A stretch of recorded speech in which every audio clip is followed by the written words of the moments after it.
Oh my goodness. Seriously, I have to just do it. It's like I can tell myself I don't have to think about things that don't matter. I was designed to do those things. How the hell does this guy know this about me? It's impossible to not see. When Dan read for my sister, she was like, he's psychic. She's like, how does he know that? Yes. She's like, it's human design, guys. Like, it's just a testimony of how legit it is. Seriously, Danny was like FBI or CIA. He's like, how the hell does this guy know this about me? Having my chart read, there were just thing after thing after thing that I was just like, wow, that's me. This man is reading me and I've never met him before. I was in the midst of one of the biggest emotional waves I've ever been in my life, and he saved my life. It seems like everybody has the same reaction. It's that aha moment, and they want to find out more. Hello, everybody. Welcome back to another episode of the Human Design Advantage podcast. My name is Jen, and decoding the matrix for us is Danny Goober. Jennifer, it's so good to see you. We're back. Yes, and good to be back. Yep. We hope you guys missed us. We definitely missed you. So we're getting back into the swing of things. For those of you who didn't know, me and Dan had spent, 5 days? Yep. On a journey, an adventure, going through the United States and flying into Roswell, New Mexico for the UFO Expo. And we did a fantastic job. We turned some heads, Jennifer. We turned some heads. It was great. We definitely did. It was, I had a great time. I'm looking forward to definitely doing something like that again. Did you put together a montage of some sort? I actually have a video I stole off of Tom Reed's profile. Oh, but it shows us. So I'll show everybody. You get to see me and Dan in our booth. Isn't it awesome?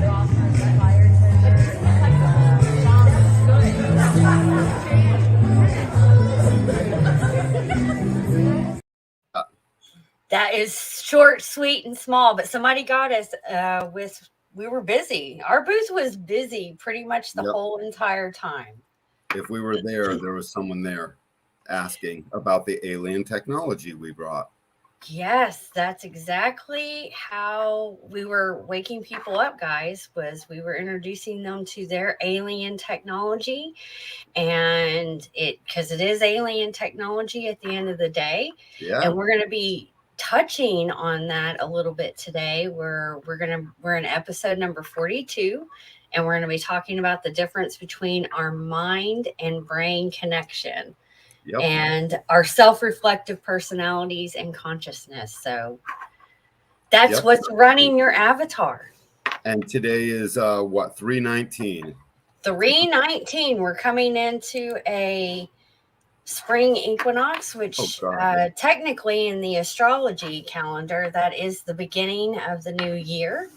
So if you look at even on an elemental standpoint, it would be a new year, because spring is always about birthing things into the collective, where winter is the death. So that's the ending of the cycle. And we're starting actually a brand new cycle. So I think this is a perfect topic to be going over today. Death and rebirth. So these consciousness crystals that we have and this alien technology, because when I was sitting there in the booth, I just remember I sort of had to switch up my delivery a little bit because to fit the circumstances I was in, and alien tech is what came out. So think about this. So anybody who's seen enough into their design, they've seen that there's two sides. There's red on the left, black on the right, and these two things come together to be something. Yet we identify with the black on the right. We really truly identify with all of the set of information that are the 13 planets on the right hand side of a body graph, the one and all the gates that show up in black. And I just thought it was going to be real important for us to recognize that we're always talking about the not self mind. It's the not self mind. It's that thing that thinks it's trying to be something, wants to be something, needs to be or do something, that then when we look into our whole chart, we find out, hey, that's not us. And much of that disconnect is between the fact that we haven't made friends and shaken hands with the red side of the body graph. So what is this difference? What the heck is it that's pouring through that makes us a duality, such that we see this mind, brain, body connection, and then we can witness ourselves witnessing it. And so this is what I'm hoping to get people to today, is the witnessing of it. That's really the biggest part of the experiment.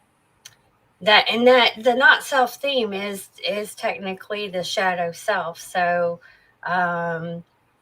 Carl Jung talked a lot about this. When you get into Jungian psychology, I think is how it's pronounced. Yep. He talks a lot about the shadow self, the who we are not, and how that actually evolves and why we do that. And because you chose this topic, it really got me thinking about the different consciousness levels that we have. The not self theme really manifests within what we are conscious of. And if anybody's seen that movie Lucy, what you're conscious of is really 10% of the equation of what's really going on, because you have the unconscious and the super conscious, and not many people talk about the super conscious. Right. And all of this stuff is, so what all of these guys were noticing was a basic binary, a basic duality, a basic separation. Hey, there's us. And in Freud and Jung, I think it was the superconscious was the id, as I recall. And that was basically our higher self. And it was separate. It could witness. They would always touch upon the fact that it could witness what the body was doing. So this really gets taken home when you start to look at all of the millions of times in our lives where we did something, anything, and it happens on a daily basis. And if you stop and plant yourself for a moment, you notice, why did I do that? Where did that come from? Look at that bit of information I just had. Where did I get it? Basically back to, why did I do that? Why did I say that? Is the most common spot to notice that there is this difference, and it's within us. Making us whole and recognizing we must integrate both sides is really what this consciousness experiment is all about. We evolved into these 9-centered beings, these 9 main primary chakra centers, not to minimize the probably thousands of others that are, they make us live, but these 9 main archetypes of these chakra centers, this came into existence about 250 years ago, a little less, and we started having that, and with that came our separation, and it's time to deal with the crystals of consciousness. This is the fundamental part of the human design system. The knowledge is based on the fact that we have this program running, and we have one crystal of consciousness which sits above our head, and it's literally, it's alien to us. It's dark matter. It's cold. It's not hot atomic. It's cold. And it seems to be the juxtaposition between that and our hot atomic matter that then spawns life. And so here we are trying to figure it all out. These crystals of consciousness, they filter the neutrino stream that pours through, this neutrino field that programs us, that's been programming us all along. When you look at a transit chart, right? When we say, hey, the nodes are in such and such, when we did that experiment where everyone went out to look to see a change, and all of these things, and the sun earths, every week we put out a sun earth thing. Actually, I'm behind a week. But what the sun is doing to us as it transits through a gate, right? We're always looking at that's a neutrino stream pouring in upon us each time the sun is in that gate, and the neutrino information off of our sun pours through us, activates that codon material in our body, and the next thing you know, we're basically living that out. It expresses itself. And then it expresses itself one way, shape, or form. Sometimes it expresses itself in not expressing itself, because some people are just like totally obtuse, and they're stuck in their altar of their cell phone, so they don't notice it. That's true, but it's still happening. Well, that's when we got to talking about how the planets influence us, because we have all aspects of the planets inside of us. That's where you really get into the hermetic principles. If you are not practicing mindfulness and you're not being aware of what's happening in the moment, you'll definitely miss it. And I think that's why humanity has missed it so as long as we have, because they have literally created a container full of distractions that either keep us, on our phones, in the future, in the past, whatever it is, worrying about, work tomorrow, all the things that come along with being a human in a 3D world. So. Right, exactly. So what are these crystals of consciousness? Why are they so important? So this is always going to be an aspect of this conversation. They are pieces of dark matter that traveled along with a magnetic monopole, that which science is desperately trying to find so it can finally determine the rest of the constant of the universe, where it's going to grow, how big is it going to be, what's the mass of it. That's the scientific side of things, where they're trying to weigh the baby. They're trying to weigh the universe to get what is the mass of it all. And so that's on that side. Those guys are going to take a little while to come around to be like, crystals of consciousness, what? They're, because we haven't written it in any peer-reviewed papers yet that I'm aware of. They'll just have to experience it for themselves. But they are dark matter. They are approximately 4 to 5 neutrinos in width. So that's incredibly small. As each neutrino pours through, it punctures through this crystal. And then it rattles around the center of it, and then it pours out the other side. There's a frequency for each one of these moments: the puncture frequency, entrance, the internal frequency, that becomes the tone, what we're always talking about, tone. And then this color, which gives us our motivation, is the exit frequency. This is a lot of stuff happening at near the speed of light. So basically the color is coming from how the neutrino is lighting inside of the crystal. Literally, yeah, how it rips through the crystal and exits. So how it exits would be akin to, the sound that comes out as the violin bow goes across the string. That would be similar to the exit frequency.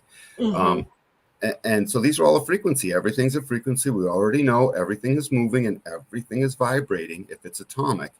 But we have these passengers. That's why we called it alien tech. They are not us.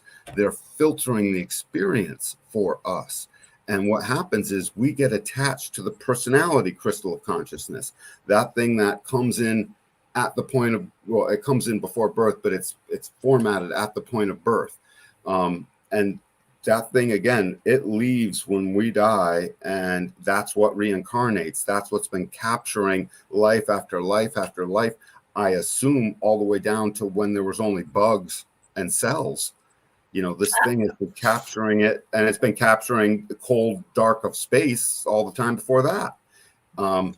Yeah, from what I've been always shown, and through channeling and Akashic record, that the essence of your who you are starts when it is fragmented off of source consciousness. So it's like fragment after fragment and fragment, which you can have fragments of yourself as well.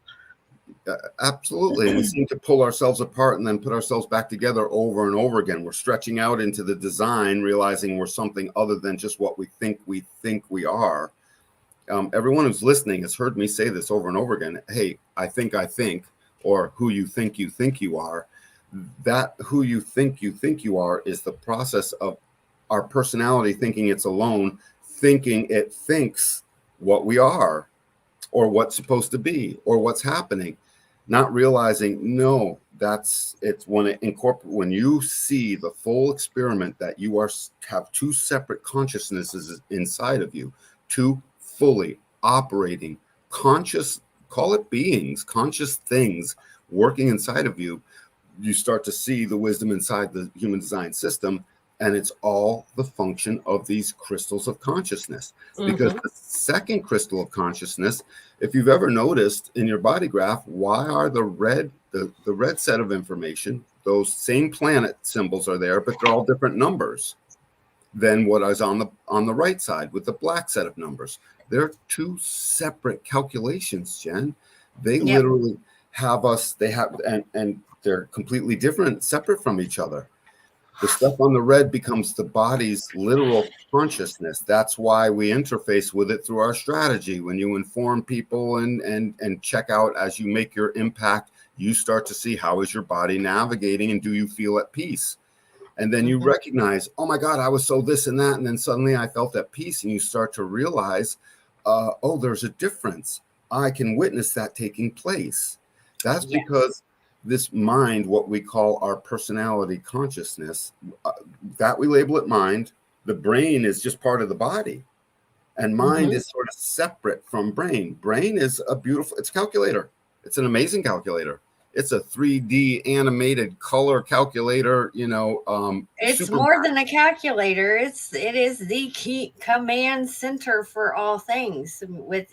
Calculators, they don't automatically calculate sometimes. So the brain is telling you to breathe, digest food, move, like things that you are not even aware of. That even if you had the awareness to an extent, I don't think you would be able to consciously watch yourself do that, on certain levels. Absolutely, because it's working separately. It's been given a separate imprint by the design crystal. That's coming from the unconscious side of it. That's correct. And so the design crystal in our human design body graph, it sits in the ajna. At birth, it moves up into the ajna. It sits there. It's held together. That's why we call it being held together in our illusion of our separateness. It's an illusion. We're not separate. We're thrown together. We're sitting in one hot atomic body, moving around, walking and talking. And the personality crystal of consciousness it's a different crystal. Look at it like any crystal. You take two separate crystals, you put them through a light, and they're going to have different patterns on the wall behind you, right? It's just that simple. So as the neutrino field pours through the personality consciousness crystal, literally, it's got a different shadow against the wall. It pours out a different view than as it pours through the design consciousness crystal. And that design consciousness crystal is at home with our identity. That's why it's taken over as our primary source of navigating through strategy and authority. And through type, and it's really the design crystal that has the original love affair with this magnetic monopole that sits in our sternum, in gate 2, actually, inside of the G center, which is our love and direction. So our body is acutely attuned to ourselves moving in the right direction, having the right love, feeling the right spirit, knowing the right communion. Our body is physically aware of that, and our personality only witnesses it sometimes as it awakens and witnesses this and watches it, experiences it. I went to an ecstatic dance. Oh my God, I felt so great. The world opened up, blah, blah, blah. And then when they're done moving, an hour later, they start to lose some of that. And they wonder, what is it that they're losing? It's like, because as the memory gets more and more distant, it seems to just sort of go away. And then it comes back and they know it's always there. Yet the body says, oh, dance, please, this is good for me, for those people who love to do that. Same thing with a generator responding. You generators, guys, watch yourselves helplessly say something back. It's the most common place you'll find it. Someone says something and you say something back.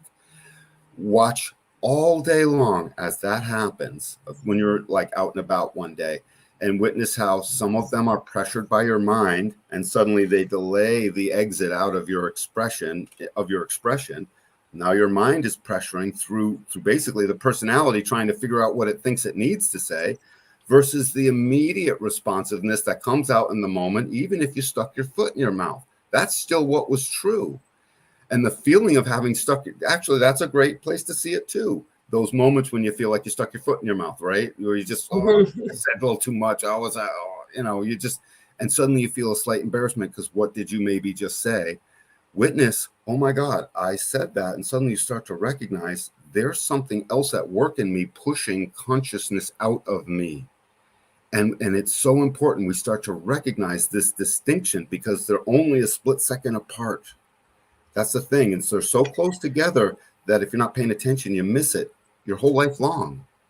Well, it's important to pay attention because what you're bringing up too, and what is coming in, that just to have the awareness is that is coming from the unconscious side. But in the unconscious side, we also have to realize that that is where our programming is.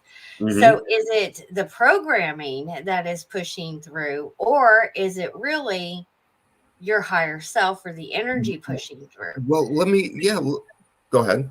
Because it'll first get filtered in the unconscious. Well, it gets filtered through both simultaneously, is the thing. So the answer, the human design mechanical answer to your question is that higher self is when the personality recognizes that, yes, this stuff is happening in the chemistry of the body, but the personality is part of it. Remember, our separation is an illusion while we're in form. Right. While we're in form, we're together. It's the illusion of our separateness. By the way, that illusion works both ways, but we're not getting into that right now. So as this goes ahead and comes out of the body, what you were just saying, hey, we're looking at that as it's coming out of the truth of our body, the red set of information, it's still in communion with the black set of our body, because if you just take the red information, you'll have usually no channels, no life forces. You know what I'm saying? No. Yeah. So we need them both. And so now the whole neutrino stream that's pouring through that design crystal of consciousness, that whole neutrino stream that's pouring through it, is pouring out a whole different program, pouring it out into our body. And then our personality is getting poured in a different set of information, because it's different planets. I mean, the same planets, but different activations on the right-hand side. And so they are separate. It's just our illusion that while we're in form, we're separate it drives us crazy, because we don't know why we do and are upset about the things we do and are upset about. Sometimes we do, sometimes we don't. We have this moments of clarity. And so as you start to witness through your type and your strategy and your authority and the various aspects in your body graph, mainly type, strategy, and authority, you start to see clearly, my body gives me feelings and sensations. They are separate in that moment from what the personality thinks it's perceiving. However, chemistry speaking, at the speed of light, almost the speed of chemical electricity, it is formulated consciousness. And then a split second later, mind that still thinks it's solo, not realizing it just took part in that process. Think about it. It doesn't realize it took part in that process of needing to. If you just took a design all by itself, you wouldn't have a human. It wouldn't be upright. It wouldn't work. I guess you might have a human, but its consciousness would be back to that of a slug potentially. Right. I can't tell what it would be. I don't have a good answer for that. But what I do know is the personality participated in that process. Witness that I am participating in this process, and then suddenly the not self mind, different from the brain, the not self mind has physically taken over a split second later and started applying various pressures of whatever the open centers say to pressure you as the not self part of your being. And it starts to pressure you to edit what you're about to say or do, question it, filter the decision through mental mind decisioning. And the reason I chose the title, The Mind Brain Connection, is because all of this sits in the ajna and or above the head center as we're working in our life. And so what do we know about the ajna? It's like the toy box. All the concepts are there. It can think up anything. It used to be in charge in the seven-centered way. It was essentially, it wasn't really supposed to be, but it was totally in charge. And now it's definitely not supposed to be. And it's still like 70% in charge, 80% in charge. And it is messing things up. Your intuition is coming from your ajna when your third eye is opening. Sure, right. But and then you're in the moment. Yes, it serves a very important part. People need their third eye open because the reason we are where we are now and stuck is because they've purposely been calcifying our prenatal gland. So they're disconnected from their intuition. Oh, and 100 other things. Dang straight. It's no good. You add up all the glyphosate that's been put on this planet, and pineal gland and everything else. It's awful. But that's sorry. Well, when you choke off that deep gray area and where that pineal gland sits, you choke off our connection to the inspiration that pours through. You choke off so much. You choke off the connection to so much. So, back to the thing that I was saying, just actually I sort of lost track a little bit, but if you start to witness that there's only a split second between these two things, and that, yeah, the ajna, since they all sit on the head and inside the ajna was the home of what our previous authority was in our seven-centered way, and it's no longer true. So there, it's got such a close connection that the mind really thinks it's harmonizing with the ajna more than anything. So what does that mean? Mental decisions, mental concepts inserting themselves in place of truth. Mental concepts will never be truth. Mental concepts will become your outer authority, where you flesh out the truth that came from within. So all the stuff that's like your truth is within, that's true. All the literature about all that, again, our older wisdoms were so very deeply onto all of these things. They really were fleshing it out so amazingly that we have the system because of their knowledge that got promulgated forward in time. And so the experiment still deeply comes to be, what is the scoop with this difference? I seem to have spontaneous, instant knowing, something that happens in the now. And just like that third eye thing, you can't experience your third eye until you've surrendered into a now moment. Is that true, Jen? You can't, well, in my personal experience, yes, that is partially true. And going through the process of, decalcifying your pineal gland, that's the holy union, because the pineal gland is what is really helping all the juices in our brain work. It's the serotonin gets released. It's all of that. If it's not operating correctly, everything is going to be thrown off up here. Hormonal issues, the way, recalling memories, health issues, mental illnesses, all of those things. So how well does consciousness flow with all of that decay going on? Correct. It doesn't. So when I noticed a difference, this is from my personal investigating, when I started on this journey and decalcifying my pineal gland, I totally noticed a difference. Just how I viewed conscious wise, how I felt, hormonal issues. And women, come to find out, because what really triggered mine was just the cycle of life as a woman going through a hormonal change. And that is it's a big deal, especially for women and men. When we get to that certain age, we'll start to see a different shift in consciousness and how we view the world. That is coming from your pineal gland and your ajna center. So, but right. And that's the brain system. All these things become the brain system. That's the physical mass part of it. Well, yes, because that specific gland is secreting liquids that is helping other parts of the brain. We have so many different parts of the brain that do amazing things. Making it all part of the body. So it's all part of the body, that stuff. And that's wherein lies so much of the confusion and difficulty and attachment to basically our personality only. Because our personality consciousness, our self-reflected ability to reflect upon our self-consciousness is being filtered from even outside the body. Again, it sits above the head. It's being filtered from technically outside the crown chakra. Well, above it, though, it's physically, if you were to look at it. Yes, the crown chakra is, when it opens, you can feel it's right above your head. So fair enough. And so it's so akin to what the mind is, what the brain system is thinking, that it takes it over because that's its primary home in the first place. And what sits in there? The crystal of consciousness for the body itself, the design crystal. And so it basically silences it like a big older brother that can make its little brother, shut up.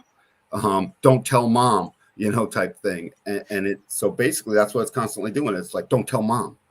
And in this case, mother would be the entirety of our mind and our body. As these black and red lines come together, I don't know if you have my body graph handy enough that you could pull it up. I should have thought to say that in advance, but I'll keep talking.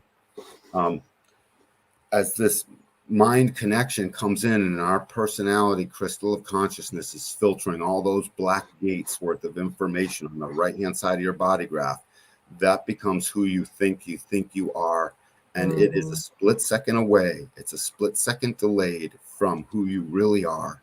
And only in the now do we ever see it. And that's why only in the true now do we have our most deepest satori and moments of revelation, and or just really great moments that aren't necessarily that big of a deal, but they're great to us. Those moments when we were super satisfied, when we were, can you make that any bigger? I don't know if I can. Yeah, there you go. Perfect. Look at that. One more bigger. And it doesn't matter some of the information. There you go. Leave it right there. If it can stay there. Bam. Even that. Yeah. So on the right-hand side, this isn't my body graph, but it's perfect. On the right-hand side, this person. It has your name on it. Yeah, that's not me. I'm not emotional. It's all good. That's Robbie's. Right. It's just leave Robbie's up. Oh, there's me. Yep. Jennifer, I'm surprised you didn't know that. I didn't. I wasn't really looking. I have something in my eye, so I've been. I am rubbing you, hon. I'm rubbing you good. So anyways, look on the right-hand side, all the black information. This is who we think we are. It is filtered through. Literally, this information comes alive moment to moment by the agency of the neutrino ocean that's pouring through the personality crystal of consciousness. So it has no choice. That's what it is. This person is a hermit, and they just want to love themselves, and they just want to be called into the extremes of a bunch of things because it's lots of fun. Okay. They don't know. This person didn't know why on the other side, on the red side, the design side, the 46 and the 25 up top just wanted to be out networking and be friendly. So I couldn't tell when I was a kid when I would be sad because I didn't have the right network going in a given moment or an afternoon. It seemed absent. I would get melancholic and I wouldn't know why, because that is what I don't have access to. And then as I started growing older, I started making decisions based on that. I'm going to go initiate this friendship. I'm going to run out and make this thing happen. And lo and behold, I would always, I'd get hurt. I'd break something. I'd go too far, whatever it was. I'd make the wrong friend. I'd get caught up in a stupid, dicey situation. It was a back and forth because my personality didn't have conscious access to the design side. It had to witness it coming out. Again, as a 4-year-old, it was perfect. But as soon as I was 8, 9, and 10, it had already been fully disorganizing for a number of years by that point. And so think about what happens if you think that you're just 10, 15, 5, 20, 34. Notice I'm reading down. I think I'm just a hermit who loves to get into extremes when I'm called into it. I love my fixed patterns, and I can annihilate opposition through gate 20 in the now. And my 9-3 wants to focus on a bunch of details and it misses things. And gate 60 feels limited, and 12 is cautious, and 63 is loaded with doubt, and 47 is totally confused. And I got it twice. So this is who I think I am. I didn't realize on the other side, I chugged down this thing. I'll just go to gate 16 on the left-hand side and 6. Let me just do those two, 16 and 6. I didn't realize that out of nowhere would come in crazy enthusiasm to just be in the now and share it all. So I would get depressed when I couldn't share my stuff, not recognizing that I need to know enthusiasm. Gate 16 pours out of my body uncontrollably, not my fault, out of nowhere. It shows up. And had I been aware of that the whole time through, I would then realize, I'm just wicked enthusiastic here, but I still got I don't feel like going over to that place because I know that guy did too much of this or too much of that, and he's going to get me in trouble. I would just enthusiastically run into it. I still do that to this day, but at least I follow my responses, and they follow, but I follow my responses is the thing. So think about this. There is a 4 neutrinos in width, 4 to 5, dark matter, alien. We're calling it a crystal. It's not an actual crystal like, it's a quartz crystal, but we're calling it a crystal because of how it functions. It filters the neutrinos as they pour through one at a time at near the speed of light. And it filters that information, and it says, this is you now, specifically with all these gates and all these lines, at the end of each gate. And it's really particular, and it's only you. This is the only version that is Dan, is this version. And so in that moment that's happening, it is separate from the black. And because the black mind, our self-reflected consciousness, sits atop the head, and it can seem to control the ajna to some degree, enough to make us not self, the ajna's consciousness crystal doesn't get to pour out the way it's supposed to. It comes out immediately in the now, but a split second later, the mind tries to usurp it. So it is this mind-brain connection. As soon as you detach yourself from, if you take just an hour of conscious detachment from everything you're doing, witness how difficult that is. It's wicked hard, because we get brought right back into the personal of it all. And B, witness how, oh my God, I have these truthful moments that keep showing up. And they seem to be the combination of things that arrive and things that I am familiar with. Things that arrive through the red set of programming. It's programming us. We're programmed, shall I say, and the black set that we're super familiar with that is also programmed. These two programs come together and become a holistic being, and that's what these crystals of consciousness are doing. And the separator between us, the thing that keeps us into our not self themes, and away from our true potential to filter all of this and to drive awareness. I mean, we are here in a cognition program getting smarter and smarter. That's the purpose of all of this. Yes, we are. Or you know what? I can't say the purpose, because I don't know what God had intended for all of it per se, but I know it's a purpose, a huge one that we can obviously see. It helps us to learn as we go. That's part of the law of karma, is the learning of the lesson. But people get stuck on that hamster wheel, myself included. I did for many years with my addiction, never getting off. So if our realities are a creation of what's happening inside of us, once you start to shift, especially doing this, like witnessing yourself having these dual conversations. And one thing I will say about this, through psychology, if anyone who's been to a psychiatrist and stuff like this, if they ask you if you're taught, you hear voices in your head, which everyone does, they would think that that's crazy. But it's literally you witnessing your dual consciousness happening simultaneously at once, and knowing that you are not your thoughts and you are not your emotions. So you are the combination of all of it. It's the combination of all of it. And you'll understand that the more that you do witness it happen at the same time. Squarely speaking, that makes us a duality, a full, separate duality come together in this into a single unit, whereby neither side is half of it. Either side alone is none of it. They have to come together to where the whole is greater than the sum of its parts. Fully. That is the holy union. That is what the Trinity means: the body, mind, and soul in union. Right, and the soul, technically, in a body graph, is that as the combination. It's the witnessing. I would not say that. What would you say, Jen? I believe that would reside in the superconscious, and I don't even think you've touched on that yet. See, I don't know if I have enough awareness or knowing of what the superconscious really is as it relates to the superconscious is beyond the subconscious, and that is where you would tap into all consciousness, God consciousness, the all. I can go along with that. Sure. When you experience with plant medicine or having an ego death, that is the beyond the subconscious into the superconscious, the consciousness that we are all connected.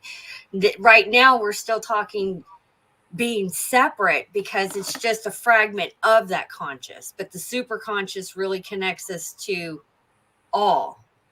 I would absolutely argue that moment of ego death, that I know exactly what you're referring to. I've done my share of the medicine, and it's helpful that ego death is the perfected union back to the 2, 3, and 4-year-old state of the two parts of the body graph. I would argue that what we're saying is one and the same thing, but I don't know. What I do know is that every time I've had an ego death, suddenly when I look back on it, my design and my personality, duality, this binary set of two consciousnesses working simultaneously, that they came together and they stopped fighting. They stopped because they fight with each other. And it's in that ego death that they stopped fighting. Then you can connect to the super conscious. Sure. And in that moment, yeah, you're right. You're connected everywhere. Yeah, in that moment, you're right. You're connected outward into all the things. But you have to have union within yourself for that to even happen. There's a lot of people out there that are still disconnected from their higher selves. You gotta have union within yourself. So let's look at a couple of the red gates so that people can start to keynote their own red gates. At the top of my body graph, there's that gate 64. It's hard to see the number, but it's red. And that gate 64 at the very top of my body graph in the head center, that's called confusion. It's called before completion. And it is literally a pressure from the pineal and deep gray area to pressure a confusion process that then stimulates the ajna and the neocortex to start conceptualizing stuff that will then ultimately solve the oppressiveness of the confusion and come to realizations. It's there to drive realization. It's unconscious. So as I got older in life, I became more and more out of touch with my true strategy and authority, with what it was, which was perfect in me when I was 4. I was perfect. As I got more and more away from it, I was able to be more and more quickly confused. And suddenly that confusion would take over days and weeks of my existence. Mm-hmm. Confusion. Now, when the confusion comes through, it still takes over potentially days or weeks of my existence, except I recognize it's a process. So I go do something else and wait. Before, I would make decisions. Mm-hmm. Yet that filtering of the consciousness field, the agency of the neutrino, which spits our consciousness out to everyone else. By the way, we keep wondering, are we all connected? Of course, we're all connected. Mm-hmm. The neutrino field is everywhere at near the speed of light. When I say near, I mean, functionally speaking, instantaneous. So all around the world, however long it would take a light bulb to show up in Spain, 1/1000th of a second, yeah, right, or less, for them to see it, so at that speed is what this stuff is happening, and it's spitting all of our consciousness out as soon as it exits. It comes in, it rattles around inside this crystal of consciousness, and then it exits, and then in that exiting, we are pouring out our consciousness to everyone else. It's like a web. I wonder if that's how telepathic communication happens. We got so many great things to wonder. I assume absolutely it has something to do with all of it. I don't know. I'll go do some mushrooms one day, and maybe I'll come back with an answer that I didn't realize I had. I would assume yes, of course, or a DMT experience. My DMT experience just told me there is no separation of anything, and we were all perfect. I was everywhere all at once. Mm-hmm. I described it as scraping up against the edge of the universe, and there still wasn't necessarily an edge, but there is no. I know exactly what. Yeah, I was everywhere. I was everywhere at all times. So, the gate 25 on my G center, it's red, and it's pointing at the gate. It's pointing at the gate of shock. It wants to be the whole channel of initiation. It wants to be that ego on the other end. Look, I have a completely open ego. So what did this thing do? It felt terribly bad when it couldn't prove itself. And because it's staring at it, all it wanted to do was leap into shocking things. It was just the more shocking, the better, because I was trying to be the thing that I'm not.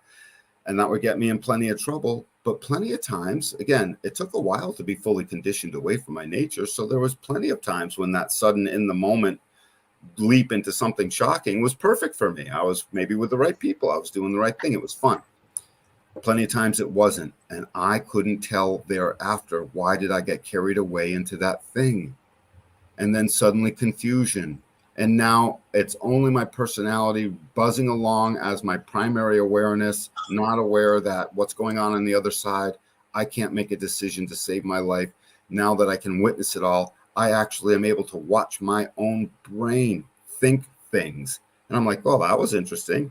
But I think I'm going to do that now. because sacral comes in, and I'm now aware that our body's intelligence, which is there's a confusion out there that our body is only the red. Technically, yes, that is the body, the physical body's secondary consciousness. There's never even mind secondary. There's a consciousness in the body, a consciousness in the personality.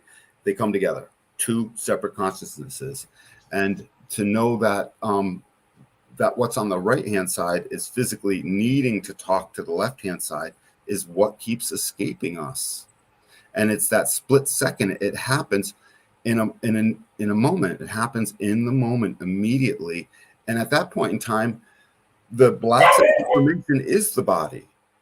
The black set of information is as much the body because it's sitting there pouring right through the ajna. That the brain and system is part of the actual body. And so it is the body. It's just that the primary consciousness for the body is the red, and the primary consciousness for our self-reflection, being separate from the entire operation of being alive, that's the black. And when these two things come together in a now moment, and that third eye opens, or that moment of clarity happens, whatever it is, these moments are the union of these two things, and they happen immediately. And the experiment that keeps revealing that we're separate is the experiment of witnessing. It's only a split second, but it's a lot of time if you're watching. A split second's a ton of time. Two lovers know a split second immediately when one asks them a question that they're supposed to know the answer to, and the other takes a split second before they answer. One of the partners looks at the other and says, "What was that delay about?" Right? So we all know what a split second is. A parent knows it when they're grilling their kid. You take that cookie and they see that split second deer in the headlights before the kid tries to say, the parent knows. The mom knows. She's like, "I think you took the stinking cookie. Breathe on me right now." "Yeah, I smell cookie. Sorry, honey. Go to your room." Whatever. The thing is, so we know the split second, right? We know it. Start watching it, because the mind, the personality that is our self-reflection, keeps forgetting that there's this other part to us, and it comes into the ajna, and it starts to try to control this ajna and make it think concepts outside of what happened in the moment. And there's your split second, or a whole second. It could be as much as a whole second. Sometimes it's a big fat delay before you speak, because the personality tried to usurp and take control as a one, not realizing it is a one with another one, which make a different one. It makes the real one is the combination of the two, and the personalities it forgets that in its conditioning and in its homogenation and its cellular memory of the old way, which wasn't that long ago, 242 years ago. That's how long ago it was. Not very long. And so in doing that, it misses the split second difference, and it doesn't surrender into its form. Now, when I want to do something exciting and leap into the thing, if I just do the thing, I do so and don't beat myself up afterwards. If I didn't do the thing, it's because I had responsiveness that didn't want to, and I heard it. And if I get confused in the moment and I do make a knee-jerk reaction, which still can happen totally, I then pay for that predictably later, sometimes in very short order. And even in that moment, I'm witnessing, I'm paying for that, rather than, I'm tortured with that in the not knowing of what it is. Yes. One is totally different. Hey, I'd rather have the thing I know I just paid for than the thing I have no idea what the hell it is. I would rather, since my journey, everything that you're saying makes sense to me, because I do a lot of witnessing and I always bring it back to myself. I would rather know, like, I can see that pattern happen, like, because I did that, this is the outcome of it. Look at what happened. And you trace it back to a misstep in your design, essentially. I should have stayed confused a little longer. Or whatever. Yes, because I have that same channel. Yep. Or you know what? I wasn't clear in my wave. That's that's it. I am definitely learning to listen to my emotional wave. I can see how I've gotten into things because I was high on the wave and it seemed like such a good idea, and I didn't wait for that clarity. And definitely. Yeah. So now witness the amazement of all of this sort of just basically happening. I'll pick one more unconscious gate in my body graph. Let's go with gate 16 or gate 1. I'm going to pick gate 1 off the top of the G center. This thing is so hungry to be in the mutative pulse of uniqueness. It is gate 1. It's the yangest gate in the body graph. The yangest? The yangest gate. It's all 6 yang lines. And right after it, gate 2 is the yinest gate in the body graph. It's all yin lines, broken lines.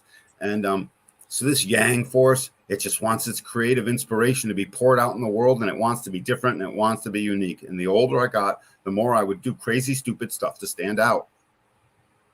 And after a while, it became, I strategically think I need to stand out. Do you think that's a sacral decision? No, that is a mental decision. I'm trying to strategically throttle and handle and bridle like I'm riding a wild stallion with no experience. I'm going to get bucked right off that horse. And that's exactly what would happen more times than not. And then suddenly I'd start to feel embarrassed. And then I can go to all my open centers and realize my ego didn't feel worthy enough. Embarrassment. My spleen wanted to just be spontaneous, and it tried to hold on to that feeling of wanting to be uniqueness. I was under pressure to be in a hurry with it. It created a conflict, and now I'm avoiding that conflict, and all over again. And so that was many relationships. That was many moments. That was many times, over and over again. I knew I didn't want to finish going to music school before I ever went to Berkeley in Boston. I knew it.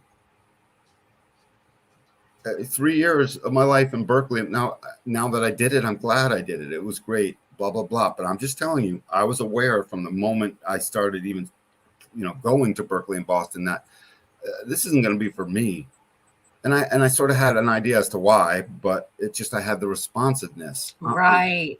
But I forged through enthusiastically, shockingly, creatively, with that missing gate 23 in my body graph as the split that desperately wanted to explain itself.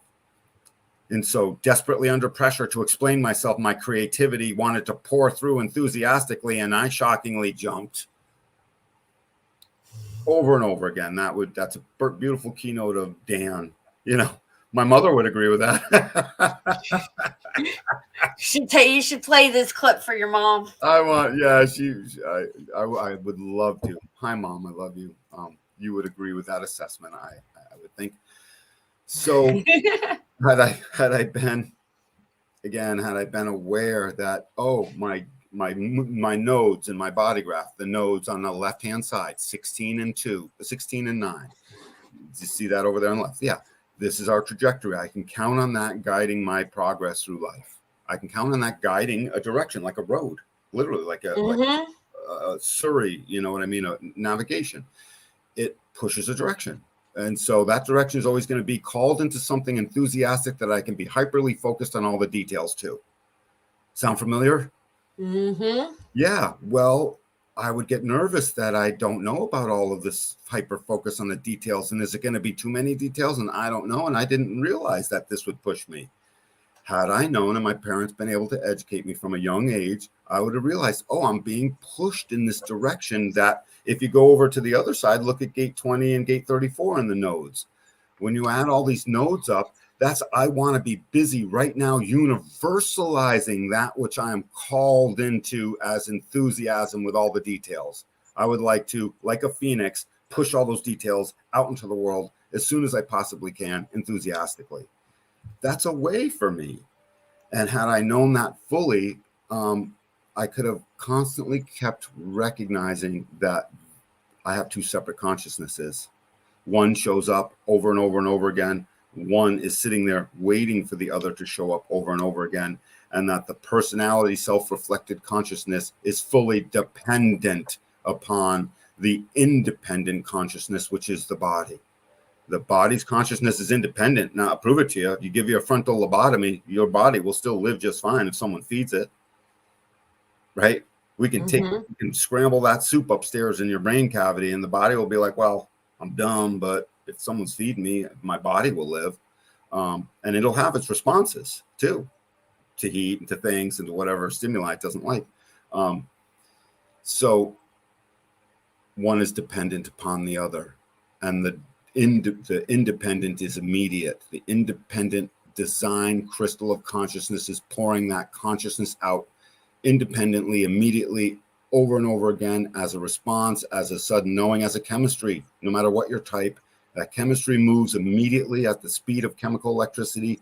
And here comes the mind, the personality, that self-reflected consciousness on the other side. And it is dependent. It depends on the body doing its thing. And it comes in and says, wait a minute, you just did that thing. I think there's some extra stuff we need to add to that, or take away, or remove, or not do. And boom, your decision gets colored by what it's not, by its separation rather than its togetherness. And I call BS on that. And the experiment is to witness that it's all happening up here in this brain system, because that's what's hijacked first, because these personality and the design crystals of consciousness are all floating around there. They're in the head. They're in the ajna. They're on top of the head, and they're in the ajna. Literally, that's where they are parked, filtering these things. It's also part of why we get our consciousness when we're upright, and we get a different consciousness when we're sleeping and horizontal. But that's another, we'll do that another time. That's another video. Yeah, because there's the dream rave is amazing. We buckle down to 15 different activations, and we're a different creature when we're asleep.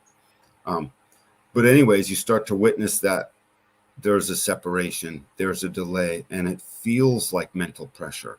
And it quickly feels like all the other body pressures, the emotional anxiety, the ego motor wanting to prove and feel worthy, the sacral motor just wanting to move, the root motor wanting to pressure movement and pressure trying to hurry. All these open centers just come pouring through us and take over and be what we're not, until we realize we are two consciousnesses, and one of them speaks first. It is independent, and it is the life, and the other one, in communion with it, makes it whole. But it only makes it whole if you can fully detach and get to the point where you're even witnessing that my brain system thought stuff. When you're so detached that you can be like, look, my brain thought. I mean, it can be anything, and it should be all things. My brain just thought that. Wow, my brain just thought that. When you're detached enough, even for just a moment, to witness that happens, do two things. Witness it, please, deeply, so you can live in that experience. Witness that you can't see it until you are in the moment with that experience, even if it only lasts a split second. You were there. You've just experienced it. And for God's sakes, ask yourself, who's watching? If I saw it, what is the I that is watching? And recognize deeply it is the personality consciousness filtering a consciousness program that apparently the universe wants us to have, because there it is. So witness that you're seeing yourself, that you are a separate, detached, self-reflective consciousness that can literally, like a passenger, like you're always recognizing, Jen, just watch the movie. You can become so detached that you can just watch the movie. Dan, aren't you going to hurry up? They're going to do that. I'm just watching. Would you better hurry up? I'm still just watching. And suddenly my body will move as a response to whatever's going on. Mm-hmm. And suddenly all the fears everyone had around me about how bad or something's going to be, that my responsiveness in the moment suddenly mutatively flipped it all on its head in a mutative, responsive human moment that becomes the communion and the combination of these two separate consciousnesses coming together. We are two things rolled into one. Period. One is there immediately, and it needs its holistic nature. So it needs the personality to surrender so that all those black gates can do what they're supposed to do. When I wasn't surrendered, all my black gates, look at all this black, 34 to 10 to 20. When I wasn't surrendered, guess what? I was a guided missile, and my mother couldn't stop me for anything. She would have to put a harness on me. She never did. She should have. I'm glad she didn't. I wonder if she ever did. I do not know. I'm going to ask her. But anyways, so think about what the black is doing. It thinks it's all there is. So suddenly Dan's running everywhere, smashing into everything. So busy now, 3420, the Phoenix. I just want to rise and run into the next thing, and on and on. So until you realize these things come together to make an actual one, and that one is the original love affair we're all seeking, is when our personality finally shakes hands and makes good friends with what's coming out of the design and recognizes it's dependent upon the design. And once it learns to depend upon it, it then becomes one with it. And the design needs that because it's not whole without the personality getting the hell out of the way and just self-reflecting and noticing that stuff is happening. Don't get me wrong, that personality will jump right in and make it all personal along the way and feel free. That's perfect many of the times. As long as you can detach at a moment's notice to keep recognizing, oh, I made it too personal. Let me detach here. Because the fun and the fire is in the personalness. You know, when two beings make love to each other, Jennifer, there's a lot of separate personalness going on. Allow it to be super personal. I say that's a pretty good thing. But we're still separate. You know, I mean, we're still, and the personality, we're self-reflector, is still watching that. Oh, look at that. I'm having a good time. You know, I wouldn't recommend detaching in that particular moment. Go ahead, nice and personal, because you might lose track. But if you do, just say, oh my God, I lost track. I detached. And then the other awake being will be like, okay, I can see that. And now it's not an argument. You know what I mean? And now it's not a, what's wrong with you? What's wrong with me? Nothing. You know, went off the road a little bit. But, and that happens in conversations, right? When one person loses track of what the other, that's a more mundane way to put it, because you see it all the time. Nothing happened. I floated away. I came back. It doesn't matter. You got to let these two things come together so that they can stop being separate in the way that makes them miserable. And you can only do that by self-reflecting enough, in a detached enough way to recognize, oh my God, I just thought that. I just did that. Yeah, come back full screen. I just wanted that. I just didn't want that. And you witness that as the separateness that personality consciousness is. It's got more flexibility because it, as a self-reflector, can choose to self-reflect in a moment when you're aware of it. And then the rest of the time choose to not and be just inside the whole experience with the rest of the body graph. So technically, being dependent isn't a limitation. Being dependent upon the body is the ability to be with it and sometimes just self-reflect upon it. So that's something, that was a whole mouthful, guys. I'm even tired just after having said all that. But the experiment is to watch the difference between what happens in the now and in that skip of a record, split second later, that is the not self quickly tuning, coloring, and distorting the real truth that was there in the moment. And boom, now decision making is hard and there's confusion and you don't know. And the best way to witness that, guys, is practicing mindfulness. You can learn through meditation. And just being aware of in the moment. And my personal belief is that's where all the magic's happening anyways. When we start, getting into confusion, doubt, focusing on the future or the past, that's when we are really not observing what's really happening in the moment.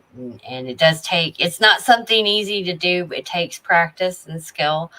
But once you start observing this and witnessing it for yourself, it's quite intriguing. So it's an amazing journey. All our truth exists in the now.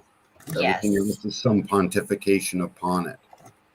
But our truth is sitting there pouring out of our chemistry and our body and our design in total as a holistic design in the now. That's why we keep missing it so easily. So don't worry that you can't stay in the now all the time. Concern yourself with getting yourself there at least a time or two here and there so you can be amazed. Yes. Bam. I'm done.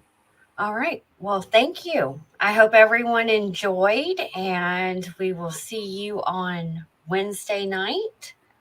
And as always, session, right? Book your session so I can book your dang session so I can pull you into this and you can see it for yourself. Bring yourself here so you can wake up. You'll be in love with yourself like you never knew. Yep. And you can find all the links down below, guys. And as always, make sure you like, subscribe, and follow the show. Sherry said, awesome, very educational out of out of all the episodes, this is my favorite. Thank you very much. I hope you're doing wonderful. Appreciate that. Yeah, this is one of my favorite topics to talk about. So we'll probably have to do more on this. Yep. Sounds good. All right, guys, y'all have a wonderful Sunday, and we will talk to you later.